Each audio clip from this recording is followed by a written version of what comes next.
तो hello guys, आज हम लोग इमोर्टैलिटी ऑफ गॉड का लास्ट एपिसोड एक्सप्लेन कर रहे हैं। इस एपिसोड के साथ ही ये सीजन कंप्लीट हो जाएगा। तो चलिए शुरू करते हैं आज के एपिसोड को। तो जैसा कि लास्ट एपिसोड में हम लोगों ने देखा था कि फेंग हान और लोंग शुआन दोनों ही टाई इमोर्टल सेक्ट के 3 डिसाइपल्स का मुकाबला करने की कोशिश कर रहे थे, मगर याओ डियान ने एक जहरीले इंसेक्ट के जरिए लोंग शुआन को इंजर्ड कर दिया था। मगर फिर वहाँ पर मो शुआई भी आ पहुँचता है, जो कि फेंग हान और लोंग शुआन को बचाना चाहता था और टाई इमोर्टल सेक्ट के लोग उससे सख्त नफरत करते हैं। जिसके बाद वो उससे कहते हैं कि अगर तुम हमारे बीच में आओगे तो फिर हम इन लोगों से पहले तुम्हारा काम तमाम करेंगे। जिस पर मो शुआई उनसे कहता है कि क्या तुम लोगों की इतनी हिम्मत है कि तुम लोग मेरे सामने इस तरह की बात कर सको। मगर फिर वो लोग उसे फेंग किंगशी का ताना देते हैं कि तुम तो फेंग किंगशी के आशिक हो, तुम्हारी उस महबूबा का कोई नाम ले तो तुम बिगड़ जाते हो। ये बात सुनते ही मो शुआई उनसे कहता है कि तुम लोगों ने फेंग किंगशी की पहले भी बेइज्जती की है। मेरा जी तो चाह रहा था कि पहले ही आइसलैंड में तुम लोगों का काम तमाम कर दूं। और इस तरफ हमें दिखाया जाता है लोंग शुआन की बॉडी में जहर फैलना शुरू हो गया था। और इस तरफ मो शुआई उन लोगों से कहता है कि अगर तुम लोग मेरे ही हाथों मरना चाहते हो तो मैं तुम्हारी ये ख्वाहिश पूरी कर देता हूँ। मैं तुम लोगों को मारकर तुम्हारी बॉडी से तुम्हारी सोल को अलग कर दूंगा और तुम्हारी बॉडीज को ले जाकर अपने शांटियान इमोर्टल सेक्ट में शो पीस की तरह लटका दूंगा। उसके बाद तुम लोग कभी भी दोबारा रीइंकार्नेट भी नहीं हो पाओगे। सुनकर याओ डियान कहता है चलो तो फिर देखते हैं कौन किसे मारता है। कहते ही वो तीनों के तीनों उस पर टूट पड़ते हैं और हमें दिखाया जाता है एक वॉरियर उस पर सोड अटैक करता है, जिससे शुआई बाल बाल बचता है। मगर वो उसका हाथ पकड़कर उसे बहुत ही जोर से किक मारता है, जिससे वो बंदा दूर एक पहाड़ पे जा लगता है। मो शुआई अपने ऊपर कुछ स्पिरिचुअल अटैक देखता है तो वो अपनी एनर्जी का इस्तेमाल करते हुए उन अटैक्स को डिस्ट्रॉय कर देता है। दोनों ही एनर्जीज एक दूसरे से टकरा जाती हैं और एक इतना बड़ा एक्सप्लोजन होता है कि सब लोग कुछ देर के लिए बिल्कुल रुक से जाते हैं। इतने में याओ डियान आते साथ ही उस पर हमले पर हमला करना शुरू कर देता है, जिससे मो शुआई खुद को बहुत ही आसानी से बचा रहा था। मगर इतने में वो फेंग हान और लोंग शुआन से कहता है कि अगर तुम लोग लड़ना नहीं चाहते तो यहाँ से दफा हो जाओ। ये सुनकर फेंग हान उसका साथ देने के लिए आगे बढ़ता है, मगर लोंग शुआन उसे मना कर देती है क्योंकि वो काफी ज्यादा जख्मी थी। तो फेंग हान उसे बचाने के लिए फौरन से अपने 5 जेट कोल्ड्रोन को समन करता है और उसके साथ फौरन से पानी के अंदर चला जाता है। ये देखते ही याओ डियान और उसके साथी भी हैरान हो जाते हैं और एक जूनियर कहता है कि सीनियर ब्रदर, क्या हमें उसका पीछा करना चाहिए, वरना ये लोग तो यहाँ से दूर निकल जाएंगे। मगर याओ डियान कहता है कि टेंशन लेने की कोई जरूरत नहीं, वो लड़की इंजर्ड है, उसकी बॉडी पर पॉइजन बहुत ही तेजी से फैल रहा है। मुझे नहीं लगता कि वो लोग ज्यादा दूर तक जा पाएंगे। हमारे लिए इस मॉन्स्टर को निपटाना ज्यादा जरूरी है। और फिर हमें दिखाया जाता है फेंग हान उस कोल्ड्रोन को लेकर पानी की गहराइयों में चला जाता है, जहाँ पे लोंग शुआन भी उसका साथ दे रही थी। और हमें उस कोल्ड्रोन का मैकेनिकल स्ट्रक्चर दिखाया जाता है जो कि बहुत ज्यादा एनर्जी कंज्यूम कर रहा होता है। और फेंग हान उस ड्रैगन से कहता है कि यान विंड डीमन सोर्ड बीस्ट पिल आखिर ये किस तरह की मेडिसिन है, अगर मेरे पास भी इस तरह की एक पिल आ जाए तो मैं भी उसे फ्यूचर में अपने लिए जरूर यूज करूंगा। तो यान उससे कहता है कि हाँ, ये पिल सच में काफी ज्यादा हाई क्वालिटी की पिल होती है, इससे हमारी एनर्जी तकरीबन 10 टाइम इंक्रीज हो जाती है। मगर इस पिल को खाने से हमारी बॉडी पर बहुत ज्यादा नेगेटिव इफेक्ट भी होता है। यूं समझ लो कि हमारी 100 साल की लाइफ वो कम हो जाएगी। और ऐसे डिसाइपल जो कि बहुत ज्यादा वीक होते हैं, इस तरह की पिल को खाते ही उनकी बॉडी फौरन से डिस्ट्रॉय हो जाती है। इसलिए इस तरह की पिल सिर्फ और सिर्फ पावरफुल वॉरियर्स के लिए ही होती है, जिनका लाइफ स्पेन कम से कम भी 1000 साल का हो। ये सुनकर फेंग हान कहता है कि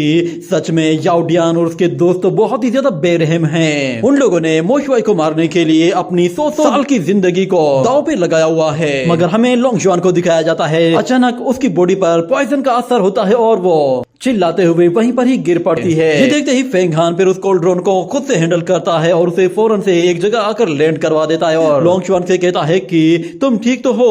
मगर वो देखता है कि लोंग शुआन की हालत तो बहुत ही ज्यादा बिगड़ती जा रही है। वो दर्द के मारे चिल्लाना शुरू कर देती है क्योंकि वो पॉइजन उसकी बॉडी में और भी ज्यादा डीप तक जा रहा था। जिसके बाद अगले सीन में हमें दोबारा से मो शुआई और उन तीनों डिसाइपल्स को दिखाया जाता है। वो लोग अभी भी एक दूसरे को मारने की कोशिश कर रहे होते हैं। मो शुआई अकेला पड़ गया था और वो तीनों एक साथ मिलकर अटैक कर रहे थे, जिसकी वजह से मो शुआई को भी दिक्कत का सामना था। मगर वो उन लोगों से अकेले डील करने के लिए उन लोगों को अपने पीछे लगाता है और एक वॉरियर उसके सामने आता है तो मो शुआई उसके अटैक को डॉज करते ही उसे एक जोरदार एल्बो के साथ पकड़कर फौरन से एक पोर्टल के अंदर डाल देता है। और दूसरी तरफ 2 डिसाइपल जब उसे मारने के लिए आ रहे होते हैं तो वो उसी डिसाइपल को उन लोगों के सामने पोर्टल एक्टिवेट करके फेंक देता है। तो वो लोग एक दूसरे को देखकर डर जाते हैं और एक एक दूसरे पर अटैक करके एक दूसरे को पीछे धकेलते हैं। मोशवाई अपने उन पोर्टल्स के जरिए बहुत ही पावरफुल डिमोनिक अटैक्स कर रहा होता है और याओ डियान जैसे उसके करीब आता है तो वो उसे मारने की कोशिश करता है, मगर मोशवाई उसे मुंह से पकड़ लेता है और याओ डियान उसकी सोट पकड़ता है। और इस तरफ हमें याओ जियान को दिखाया जाता है, वो फिर से खड़ा होता है और मोशवाई को मारने के लिए आगे बढ़ता है तो मोशवाई उसे आते हुए देख लेता है और याओ डियान को छोड़कर उस दूसरे वाले पर एक पावरफुल एनर्जी अटैक कर देता है। वो लोग मोशवाई को एक साथ डील करने की पूरी कोशिश करते हैं, मगर मोशवाई उनकी सोच से भी बहुत ज्यादा आगे चला गया था। वो पोर्टल्स क्रिएट करते ही अलग अलग डायरेक्शन से वहां पे आते ही उन लोगों पर हमला करता है और वापस से पोर्टल में चला जाता है, जिसकी वजह से उन लोगों को मौका ही नहीं मिलता कि वो लोग उस पर पलटवार कर सके। जिसके बाद याओ डियान उसे कहता है, तुम तो बिल्कुल बच्चों की तरह लड़ रहे हो, तुम्हें लगता है कि तुम हम पर हमला करोगे और छुप जाओगे, इस तरह तुम हमें हरा दोगे। ये बच्चों वाले खेल हैं, इनसे तुम किसी को भी नहीं हरा सकते। वो लोग उसे बताते हैं कि तुम उन यूहाओ सेक्ट के डिसाइपल्स को बचाना चाहते थे ना, मगर हमने तो उन्हें पॉइजन दे दिया है, जिसकी वजह से वो लोग बहुत जल्द मारे जाएंगे। तुमने उन्हें बचाने के लिए बार बार हमारा रास्ता रोका है, तुम्हें क्या लगता है कि तुम बार बार हमारे रास्ते में आओगे तो तुम बच जाओगे? मगर मोशवाई उनसे कहता है कि तुम लोग सच में बिल्कुल बेवकूफ हो, मेरे साथ आर्ग्यू करने के लिए तुम्हें कोई और बहाना नहीं मिला। ये कहते ही वो उन लोगों के ऊपर बहुत सारे पोर्टल्स एक्टिवेट करता है, जिनके अंदर से जोरदार एनर्जी रिलीज होती है। ये देखते ही वो लोग अपने चारों तरफ एक पावरफुल बैरियर बना लेते हैं और उन अटैक्स को ब्लॉक करते हैं। और याओ डियान कहता है, तो तुम हमें मारना चाहते हो? ये कहते ही वो उन अटैक्स को डिस्ट्रॉय कर देता है, मगर मोशवाई उन पर फिर से एक पावरफुल एनर्जी अटैक करके उन्हें वापस पीछे धकेल देता है। और दूसरी तरफ हमें दिखाया जाता है लोंगशुआन को। लोंगशुआन बहुत ही जोर जोर से चिल्ला रही होती है, क्योंकि वो पॉइजन उसकी हड्डियों तक उतरता जा रहा था। ये देखकर जान कहता है कि तुम बिना वजह में ही इस पर अपनी एनर्जी को वेस्ट कर रहे हो, क्योंकि इससे कोई भी फायदा नहीं हो रहा। ये जहर बहुत ही तेजी से फैल रहा है, अगर तुमने इसका कोई एंटीडोट तलाश न किया तो मुझे लगता है कि ये लड़की नहीं बच पाएगी। ये सुनकर फेंग हान बिल्कुल बेबस हो जाता है, उसे लगता है कि जैसे वो अब उसके लिए कुछ भी नहीं कर सकता, मगर अचानक फिर वो डिसाइड करता है कि वो इसके लिए एंटीडोट लेकर आएगा। वो जैसे ही वहां से बाहर जाने लगता है तो लोंगशुआन कहती है कि फेंग हान तुम कहां जा रहे हो? ये सुनकर वो वहीं पे ही रुक जाता है और कहता है कि मैं तुम्हारे लिए एंटीडोट लाने के लिए जा रहा हूँ, जिन्होंने तुम्हें जहर दिया है उनके पास एंटीडोट भी जरूर होगा। मगर लोंगशुआन कहती है कि प्लीज वहां मत जाओ, मगर फेंग हान कहता है कि नहीं, मैं तुम्हें यूं मरते हुए नहीं देख सकता, आखिर हम लोग उनसे यूं कब तक छुपते रहेंगे? और वैसे भी मैं अब तुम्हारे लिए नहीं बल्कि अपने लिए भी जा रहा हूँ। अगर आज मैंने उन लोगों का सामना न किया तो शायद मैं सारी जिंदगी मुंह छुपाता फिरूंगा। ये कहते ही वो वहां से चला जाता है और लोंगशुआन उसे देखती ही रह जाती है। और अगले सीन में हमें दिखाया जाता है मोशवाई को एक एनर्जी अटैक आकर हिट करता है, जिससे वो हल्का सा इंजर्ड हो जाता है और फिर दो वॉरियर्स उसे पकड़ते हैं और जोर से जमीन से रगड़ते हुए बहुत ही दूर ले जाकर एक पहाड़ पर दे मारते हैं। मोशवाई थोड़ा सा जख्मी हो जाता है, उसके मुंह से भी खून निकल आया था, जिसके बाद वो पूरी तरह से सीरियस हो जाता है और अपना फेस चेंज करते ही वो अपने फेस के अंदर से एक जायंट बॉन्ड सोर्ड को बाहर निकालता है और देखता है कि वो वॉरियर कहां से आ रहे हैं। वो उनके प्रेजेंस को महसूस करते हुए उन पर अपनी सोर्ड से अटैक करता है और जैसे ही याओ डियान पीछे से जाकर हमला करता है तो मोशवाई उसके अटैक को भी रोक लेता है। इतने में वो तीनों वॉरियर्स एक साथ ही आकर हमला करते हैं, मगर मोशवाई एक पावरफुल लोटस को रिलीज कर देता है, जो कि उन सारे वॉरियर्स को पीछे धकेल देता है। और देखते ही फिर वो कुछ डीमन स्कल्स का इस्तेमाल करता है, जो कि सीधा उन तीनों वॉरियर्स की तरफ जा रही होती हैं। ये देखते ही याओ डियान फिर से व्हील ऑफ हेवन टेक्निक का इस्तेमाल करते हुए उन अटैक्स को फौरन से डिस्ट्रॉय कर देता है, क्योंकि उस व्हील ऑफ हेवन में एक डिवाइन लाइट होती है जो कि इविल्स को खत्म कर देती है। और दूसरी तरफ हम देखते हैं याओ जियान वो कुछ नाइफ बाहर निकालता है और उनसे मोशवाई पर डायरेक्टली हमला करता है, मगर मोशवाई भी बहुत ज्यादा फास्ट होता है, वो सारे के सारे अटैक्स को बहुत ही आसानी के साथ डॉज कर लेता है। और इतने में वो वॉरियर्स भी उस पर आकर हमला करने की कोशिश करते हैं और मोशवाई अकेले ही तीनों वॉरियर्स को एक साथ ही ब्लॉक कर लेता है। वो बिल्कुल अकेला पड़ गया था और दूसरी तरफ तीन लोग तीनों ही पावरफुल उस पर काफी ज्यादा भारी पड़ने लगे थे। ये देखते ही वो फौरन से अपनी पावर को बढ़ाता है और याओ जियान जैसे ही उस पर हमला करता है तो वो उनके नाइफ को बहुत ही आसानी के साथ एक जगह रोक कर वापस उसी की तरफ रिलीज कर देता है। इतने में याओ डियान देखता है कि वहां पर बहुत सारे रेड लोटस आ गए हैं और मोशवाई उन सारे के सारे रेड लोटस के जरिए उन लोगों पर बहुत ज्यादा पावरफुल एनर्जी अटैक्स करना शुरू कर देता है, जो कि उन लोगों की सोच से भी ज्यादा होते हैं। जिसके बाद वो लोग ऊपर की तरफ देखते हैं तो ऊपर कुछ और रेड फ्लावर फ्लावर्स मौजूद होते हैं जो कि एक साथ ही पावरफुल एनर्जी अटैक करते हैं, मगर याओ डियान फिर से व्हील ऑफ हेवन का इस्तेमाल करके उन रेड लोटस को भी डिस्ट्रॉय कर देता है। और हमें दिखाया जाता है एक सीनियर को जो कि मोशवाई को मारने के लिए उसके बेहद करीब चला जाता है और अपने नाइफ से उस पर हमला करता है, तो मोशवाई उसे पकड़ते ही दूर से अपने फ्लावर्स की तरफ थ्रो कर देता है और वो वॉरियर जैसे हमला करने वाला होता है तो उससे पहले ही वो फ्लावर्स उस पर हमला कर देते हैं, जिसकी वजह से उसे बहुत ही पावरफुल एनर्जी के झटके लगने लगते हैं। इतने ज्यादा एक साथ अटैक की वजह से वो वॉरियर बहुत ही बुरी तरह से इंजर्ड हो जाता है, मगर उसके बावजूद भी वो हार नहीं मानता और हवा में ऊपर जाते ही अपनी फाइनल टेक्निक का इस्तेमाल करने लगता है और हम देखते हैं ऊपर एक गोल्डन मिरर आ जाता है।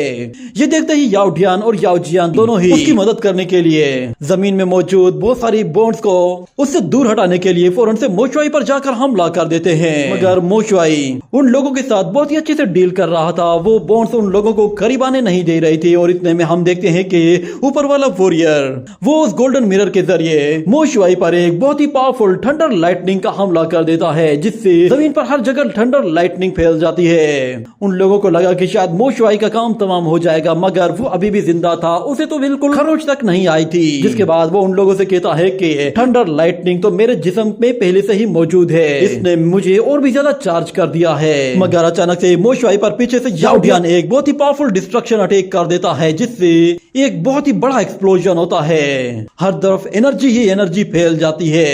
वो लोग काफी देर तक इंतजार करते हैं। उस एक्सप्लोजन की एनर्जी जैसे ही खत्म होती है तो वो देखते हैं कि मोशवाई वहां पे नहीं है, जिस पर उन्हें लगा कि शायद वो खत्म हो चुका है।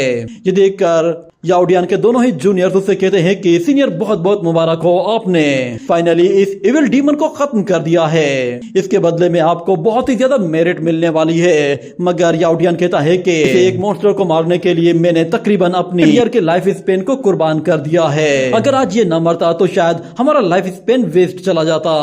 इतना कहने की ही देर थी कि अचानक से मोशवाई वहां पे फिर से अपीयर हो जाता है। उसे देखकर वो सब लोग बिल्कुल हिलकर रह जाते हैं और कहते हैं कि ये नामुमकिन है, ये उस डिस्ट्रक्शन टेक्निक से कैसे बच सकता है। मगर मोशवाई वहां पे आते ही उन लोगों को अपनी डिस्ट्रक्शन टेक्निक दिखाता है, जो कि इतनी ज्यादा पावरफुल होती है कि वहां पे आसमान पूरा का पूरा रेड हो जाता है। और दूसरी तरफ याओ डियान ये देखकर समझ जाता है कि इसके अटैक को वो लोग बर्दाश्त नहीं कर पाएंगे। ये देखते ही वो अपने साथियों से कहता है कि चलो यहाँ से। वो लोग फौरन से वहां से भागना शुरू कर देते हैं और इस तरह मोशवाई अपनी एनर्जी अटैक को पूरी तरह से तैयार कर लेता है।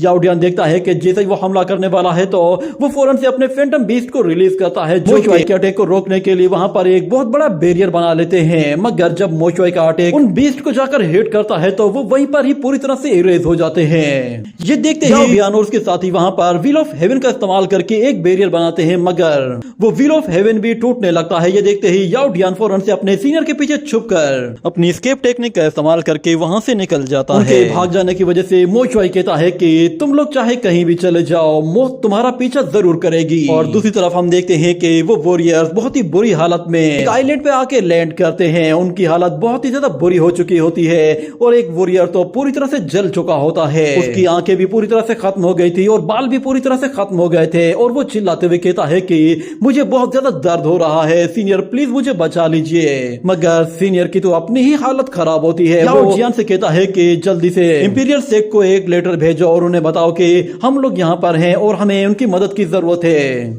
एक मर्तबा वो लोग यहाँ पर आ जाएं, उसके बाद हम लोग मोशवाई को इतनी बुरी मौत मारेंगे कि वो खुद अपनी जिंदगी की भीख मांगेगा। ये कहने के बाद अपनी रिकवरी के लिए वहां पर बैठ जाता है और दूसरी तरफ याओ जियान लेटर लिखना शुरू करता है और कहता है कि सीनियर क्या मैं इसमें युहाओ डिसाइपल्स का भी जिक्र करूं और बताऊं कि वो लोग भी इसमें शामिल हैं। तो याओ डियान कहता है कि नहीं, ऐसा बिल्कुल भी मत करना।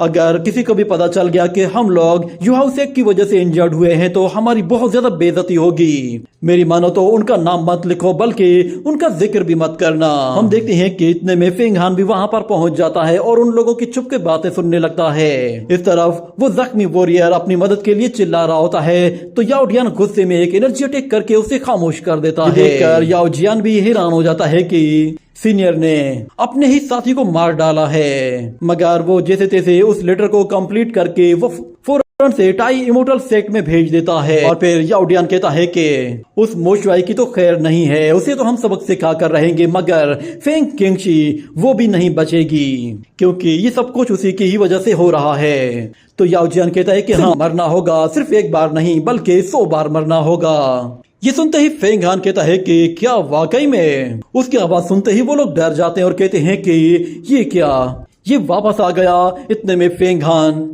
नीचे आते ही याओ डियान को एक जोर से लात मारता है और फिर दूसरी एक और किक मारते उठाकर दूर फेंक देता है। और दूसरी तरफ याओ जियान वो पीछे हटना शुरू हो जाता है और छुप कर हमला करने की तैयारी करता है। हमें दिखाया जाता है कि याओ डियान जैसे ही फेंग हान को मारने के लिए अटैक करने की कोशिश करता है तो फेंग हान उसका हाथ ही मरोड़ कर तोड़ देता है और उसकी जम के धुलाई करता है। और इस तरफ याओ जियान जैसे ही अपने नाइफ उसकी तरफ थ्रो करता है तो फेंग हान बहुत ही आसानी से उसके नाइफ को पूरी तरह से डिस्ट्रॉय कर देता है और कहता है कि तुम लोगों ने तो वैसे भी अपने लेटर में मेरा कोई नाम लिखा ही नहीं है, इसीलिए अगर मैं तुम लोगों को मार भी दूं तो किसे पता चलेगा। ये कहते ही वो अपनी शूरत सोट बाहर निकालते ही याओ जियान को दे मारता है, जिससे याओ जियान का काम पूरी तरह से तमाम हो जाता है क्योंकि वो सोट उसकी बॉडी के पूरी तरह से अंदर घुस चुकी थी। और फिर उसका सीनियर जब ये देखता है तो वो फेंग हान पर चिल्लाना शुरू कर देता है, मगर फेंग हान उसे एक और जोर से किक मारता है और कहता है कि तुम इस वक्त इस कंडीशन में हो ही नहीं कि तुम मेरे सामने कोई बात कर सको। मगर वो वॉरियर कहता है कि तुम चाहो तो मुझे मार दो, मगर ये बात मत भूलना कि तुम्हारी वो दोस्त वो नहीं बचेगी। अगर मैं मरूंगा तो वो भी मेरे साथ मरेगी। ये सुनकर फेंग हान गुस्से में आ जाता है और अपनी सोड उसकी बॉडी में घुसा देता है और कहता है कि तुम्हें क्या लगता है कि अगर तुम एंटीडोट नहीं दोगे तो मैं एंटीडोट नहीं ढूंढ पाऊंगा। ये कहने के साथ ये सीन यहीं पे ही कट हो जाता है। अगले सीन में हमें दिखाया जाता है फेंग शाओलिन को जो कि सो रही थी, मगर अचानक से होंगवी सोट से एनर्जी निकलकर सीधा उसके हाथ में चली जाती है। फेंग शाओलिन डर के मारे उठ जाती है और अपने हाथ में मौजूद उस रेड एनर्जी को देखती है तो वो उसका पीछा करते करते फौरन से बाहर आ जाती है। उसे दिखाई देता है कि बाहर कोई आवाज है जो कि उसे अपनी तरफ बुला रही है। जैसे जैसे वो आगे जाती है तो उसे अचानक से होंगवी की आवाज सुनाई देती है जो कि फेंग हान को पुकार रही थी। ये कहने के साथ ही ये एपिसोड यहीं पे ही एंड हो जाता है।